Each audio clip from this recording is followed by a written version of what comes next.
Fala aí, eu sou o Luiz Otávio. Eu sou a Ana Cláudia, nós somos os dois faladores. E o tema de hoje é Stan Lee contra o preconceito.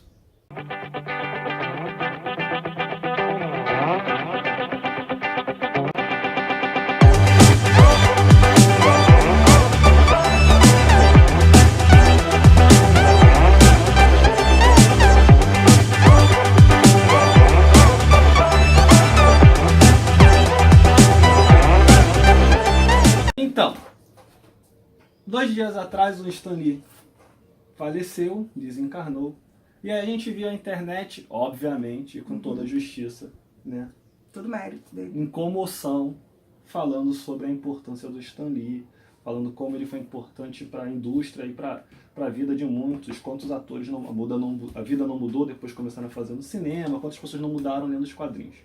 A cultura pop como um todo, né? E é interessante você ver o quanto isso foi se espalhando e foi se popularizando, né? E principalmente através da televisão e do cinema, depois a internet deu um outro boom nessa área, né, dos heróis e dos quadrinhos. E isso fez com que realmente muitas pessoas fossem influenciadas pelo universo dos quadrinhos e principalmente pelo universo da Marvel, até porque ele tem uma gama de personagens que a gente vai falar hoje um pouquinho pra vocês, que exatamente atendem, né, a questões sociais, a questões individuais, a questões até mesmo psicológicas dos indivíduos. Então o Stan Lee, quando ele é chamado para fazer os quadrinhos, para criar aquilo que viria a ser a Marvel como a gente tem de hoje, ele foi criado foi convidado para criar alguma coisa que pudesse bater de frente com a Liga da Justiça, que já bombava. E aí ele cria o primeiro supergrupo da Marvel, que é o Quarteto Fantástico.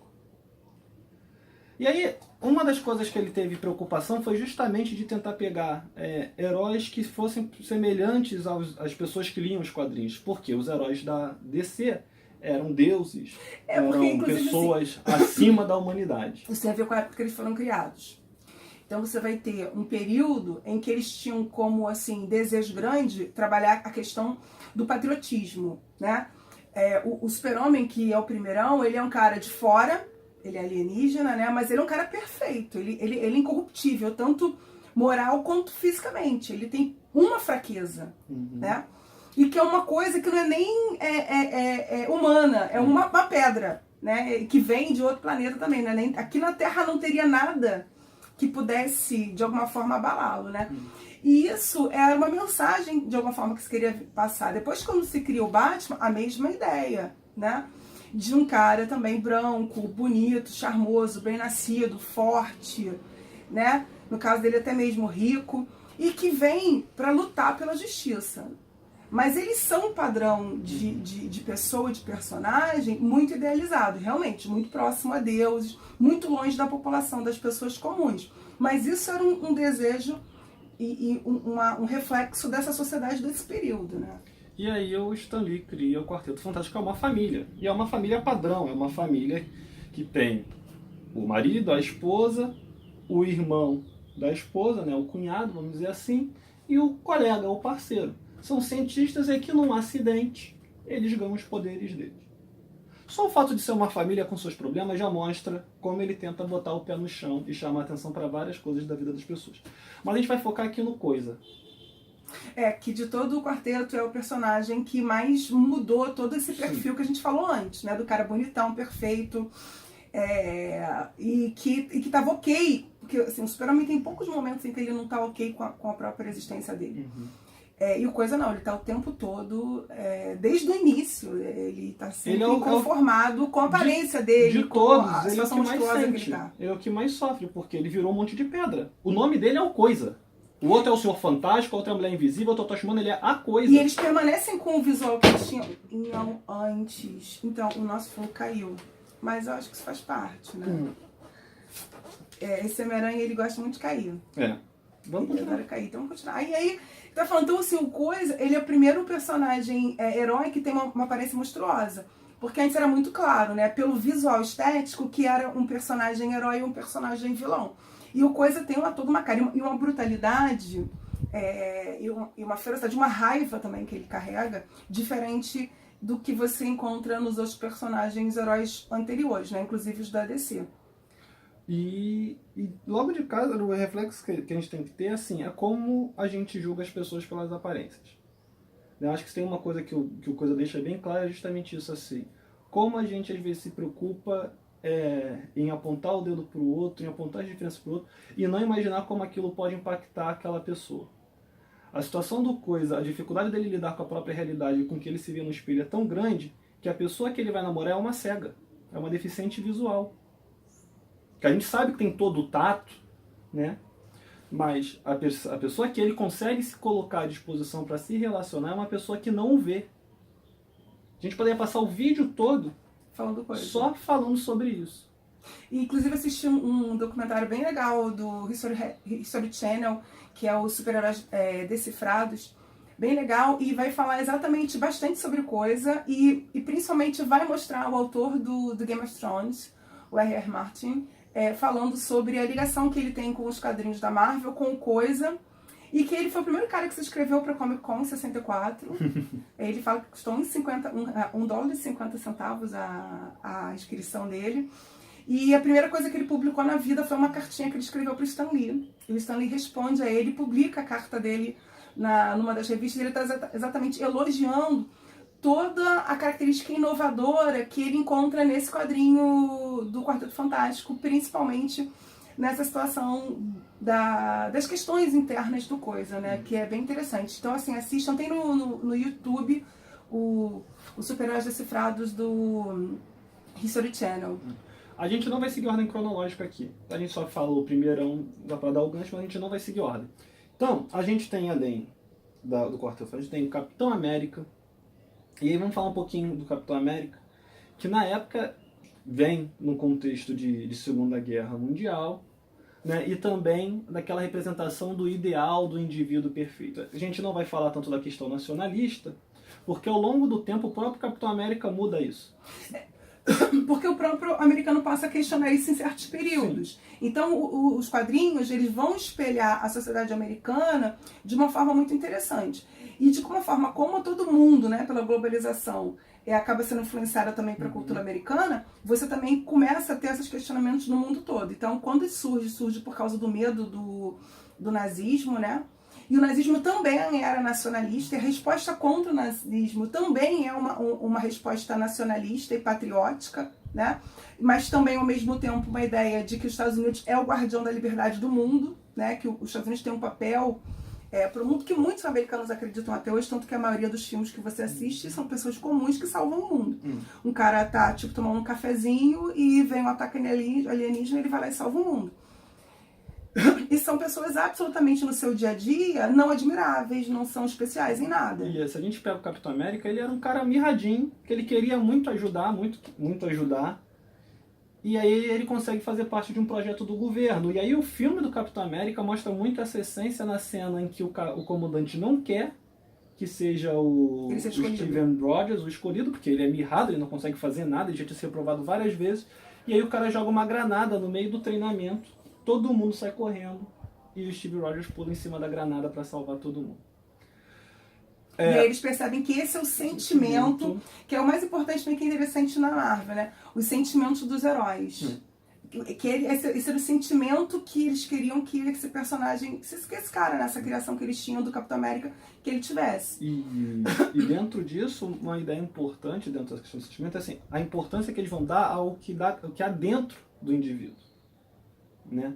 O que são os desejos do indivíduo, o que o indivíduo quer, o fato da pessoa ser boa, não ligar tanto para as aparências. E aí se a gente puxa logo para falar... E vai desembocar, eu já acho que no Homem-Aranha. Eu ia falar do Thor primeiro. Eu acho que o Homem-Aranha é toda a simbologia disso. Eu ia falar do Thor primeiro, mas se você quer falar do Homem-Aranha, fala do Homem-Aranha. Não, porque o Homem-Aranha, cara, ele é exatamente a simbologia de um garoto nerd que não tem nada... Magrelo também, mirrado, que é zoado na escola e que, de repente, por um acidente, novamente eles adoram esse gancho do acidente, né? Por uma situação de acidente, ele acaba sendo picado e se torna Homem-Aranha. E dali ele vai também trabalhar com essa ideia de justiça. E justiça não no sentido de matar, né? Porque a gente também, na sociedade moderna, né, atual, as pessoas não têm ideia de que matar, ele tem ideia de prender, de chamar a polícia, né? Vários heróis desse período, né, do início dos quadrinhos principalmente, eles não têm essa vertente de ferocidade do homicídio, de matar, de destruir. Eles têm a ideia da justiça ainda acreditam nas instituições. Depois, mais tarde, a gente vai ver os personagens que começam a não acreditar mais nas instituições. E aí eles começam a querer fazer justiça com as próprias mãos. E aí vai ter a morte, né? Vai ter uma questão mais gráfica, violenta nos quadrinhos. Mas você vai ver que o Homem-Aranha é o cara inadaptado no meio que ele vive, assim, o diferente. Mas o Homem-Aranha tem um outro contexto, que era por isso que eu ia falar dele depois, que o Homem-Aranha eu coloco junto por esse motivo, né? Do Homem de Ferro e do Doutor Estranho. Por quê? Porque o Homem-Aranha... Não, a gente pulou, então vamos falar. Ah, tá bom. Porque o que acontece? O Homem-Aranha, quando ele ganha o poder, ele começa a se sentir o bambambam. O que faz o Homem-Aranha realmente a perceber que ele precisa lutar para ajudar os outros é quando ele não ajuda o cara que passou a perna nele, que está sendo assaltado, e esse assaltante mata o tio dele para fugir.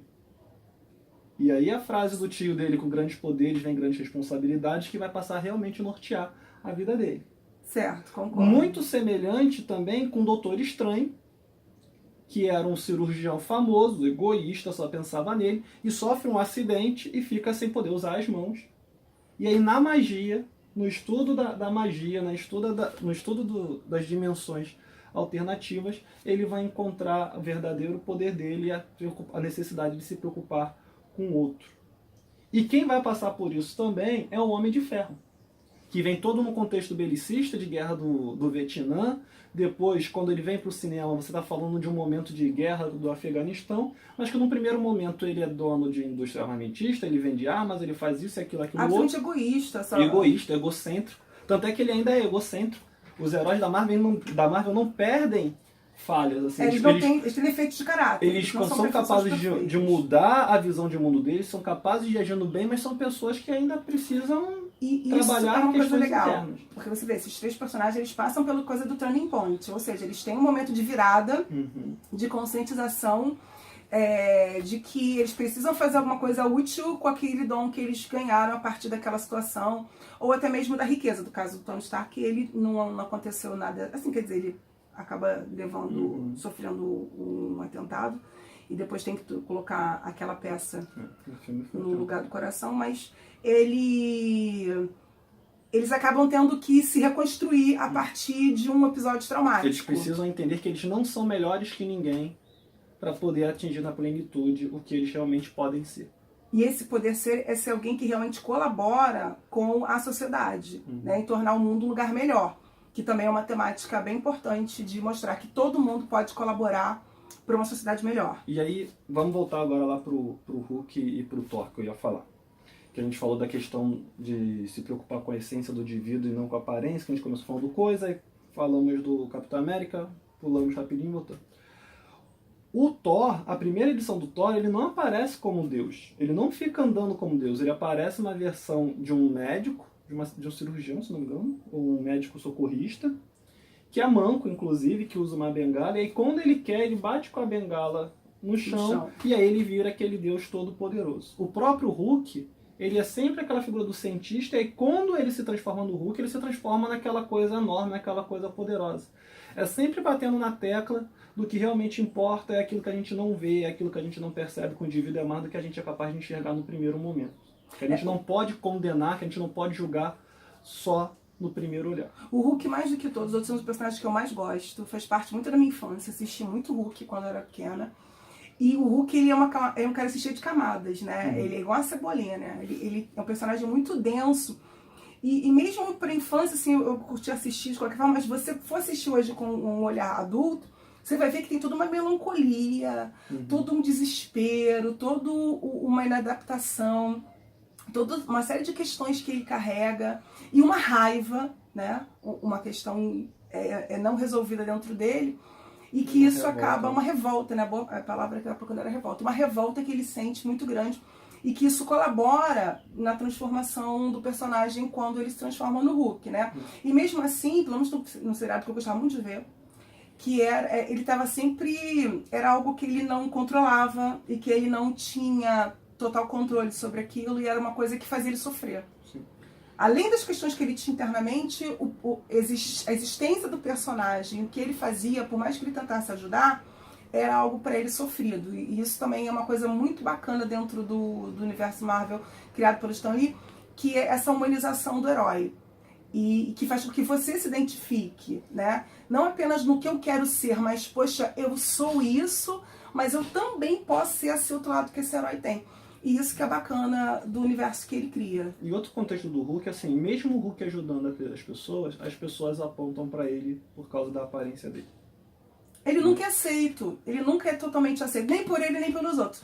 E ele tá sempre isolado, sempre solitário, né? Ele tá sempre nessa vibe de deprê, né? E aí, se a gente puxa pra questão racial, não tem como a gente não falar do Luke Cage, do Pantera Negra e do Falcão. Verdade. Né? Que vão surgir no contexto de valorização da diversidade social. Né? O Luke Cage vem com a Black Exploitation, né? Que fala alguma coisa assim. Que é um movimento que vai ter de afirmação da cultura negra dentro do próprio cinema. Então você vai ter o Spike Lee com as obras surgindo ali. E a roupa que o Luke Cage aparece, né? A própria questão do visual dele. E rapidinho, uma coisa legal histórica, porque assim, depois que na década de 60, todo o movimento pela igualdade social, pelos direitos e pelo fim da segregação lá nos Estados Unidos, quando ela acontece na lei, ela não acontece na vida de fato, né? Então os negros americanos, eles fazem uma luta muito grande, um sofrimento muito grande em torno dessa igualdade, essa busca do lugar deles social, mas quando isso é aceito lá pelo Supremo Tribunal Americano, né, pela Corte, e quando isso se concretiza através da lei, isso não acontece na prática. E logo depois você vai ter o Martin Luther King sendo assassinado por tiros, né? Você vai ter Malcolm X morto por tiros. E aí eles vão criar um personagem que é um cara negro do gueto e que ele é a prova de balas, né? Que é essencial, um cara que vai lutar pela comunidade negra, exatamente porque ela é a maior vítima da violência social, não só nos Estados Unidos como no mundo, né? As estatísticas vão exatamente mostrar quem é o público-alvo de violência com morte por tiros no mundo todo. Eles vão criar um cara que é completamente a prova de balas e que tem um super bom humor, né? Uma coisa que é bem legal do personagem é que ele tem um viés assim, que é um engraçado diferente. É um humor não assim muito óbvio, nem muito, ele não é um palhação, bobão, né? Mas ele tem um bom humor, cara, assim, interessante. Que teve que aprender a usar a ironia para lutar contra a vida. Assim, ele usa a ironia como uma ferramenta de escape, então é aquela ironia mais ácida, aquela ironia mais pontual, mais crítica. E ao mesmo tempo, quando eles vão criar o universo do Pantera Negra, eles vão criar uma África que ninguém imagina, né? Que tem que ficar escondida para poder permanecer. Que quando você pensa em África, você pensa, não nas riquezas dela, isso que é interessante, né? Não nas riquezas que a África possui, nem na cultura que ela tem tão múltipla, né? Mas você pensa que é na pobreza, na miséria, no sofrimento, na seca, na escravidão, na fome. E eles vão e criam um lugar que é completamente high-tech, desenvolvido, rico, né? Com uma sociedade muito estruturada, muito bacana, e que tem que se manter longe dos olhos do mundo para não ser explorada, não ser destruída, né? Até porque eles têm essa percepção de tudo que foi feito com a África. Com ao redor. E aí, por último, se você não concorda com nada disso que a gente falou até agora, tem os X-Men. Ah, adoro! Sim, os X-Men é o maior exemplo de como Stan Lee lutou contra a separação, como ele sempre foi um cara que defendeu a igualdade entre todos e respeita a diversidade.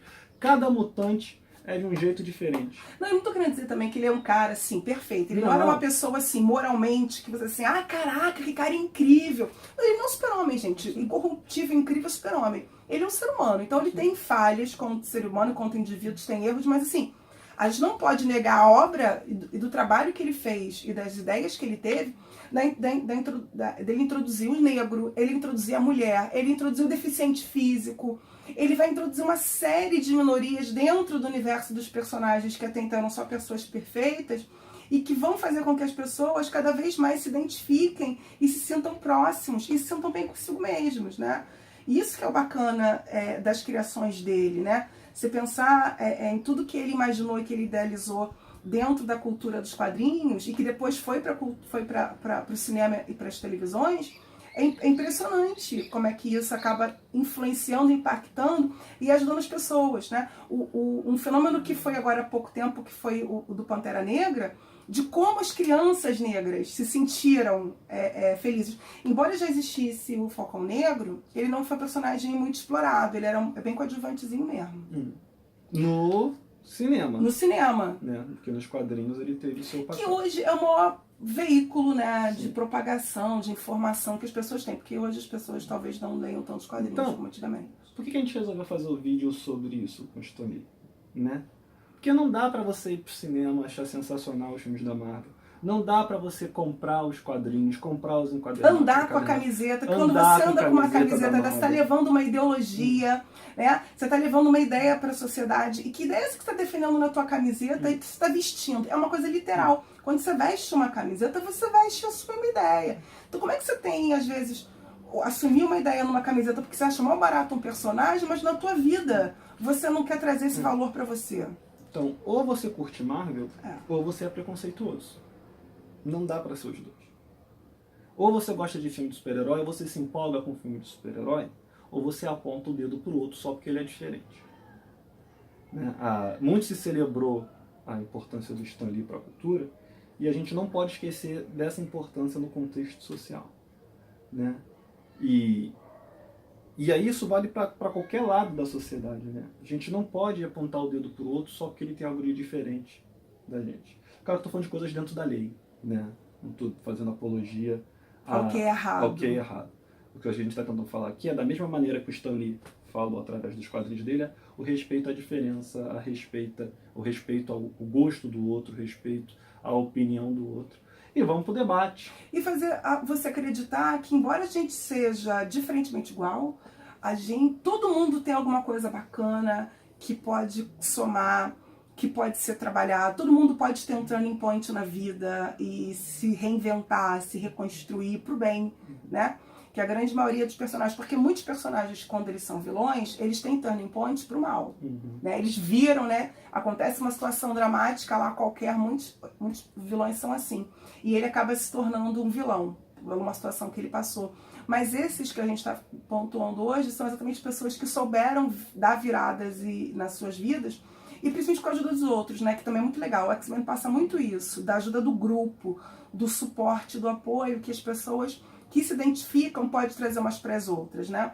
Então o X-Men é quase que ele estivesse representando o mundo geek ali, o mundo nerd, e dissesse assim, olha, a gente junto, a gente consegue desenvolver as nossas habilidades, crescer e construir uma sociedade mais justa para todo mundo e melhor. Então, a gente só tem a agradecer tudo que o Stan Lee fez e esperar o futuro, né? Quem é que vai continuar produzindo, o que vai ser feito com o destino desses heróis, o que vai acontecer. De qualquer forma, eu tô ansiosa pelo futuro. Acho que é isso, né? É isso aí. Excelsior.